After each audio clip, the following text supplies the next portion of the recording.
विश्वामित्र ब्रह्मऋषी, त्या काळचे सर्वोच्च सिद्ध ऋषी, स्वतः शोधत आले, त्याचा गुरु बनाला. एक गुरु असताना वशिष्ठ ब्रह्मपुत्र 1000 वर्ष थांबून राहिलेले आहे. का? तर मला माझ्या वडिलांनी ब्रह्मांनी सांगितलं आहे, पूर्ण पुरुषोत्तम ब्रह्मांनी म्हटलं मला ज्यांनी बनवलं तो येणार आहे बाबा त्रेतायुगात.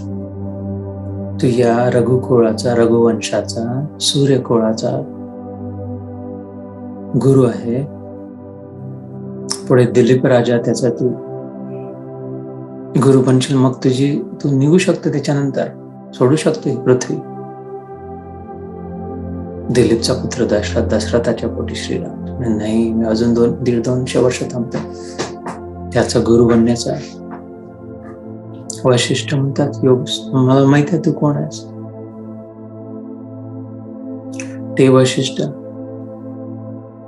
ज्यांनी विश्वामित्रावर मात केली, ब्रह्मतेजानी विश्वामित्राला धडा शिकवला, विश्वामित्राला शिकवण दिली. ब्राह्मण आणि क्षत्रियात काय अंतर असतं याची. ज्यांची शक्ती ऋषीचे पाराशर, ऋषीपुत्र विश्वामित्राचे शक्ती, शक्तीचं पाराशर, पाराशरचं वेदव्यास, वेदव्यासांचे शुकमुनी इतके श्रेष्ठ वशिष्ठ मुनी वाट पाहून राहिल्या, केव्हा येईल, केव्हा येईल, केव्हा येईल. त्यांच्या चरणांशी बसून शिक्षा ग्रहण करणारा Shriram. If these videos are helpful, please share them with others. Like and subscribe to help spread the message of Krishna. Jai Shri Krishna.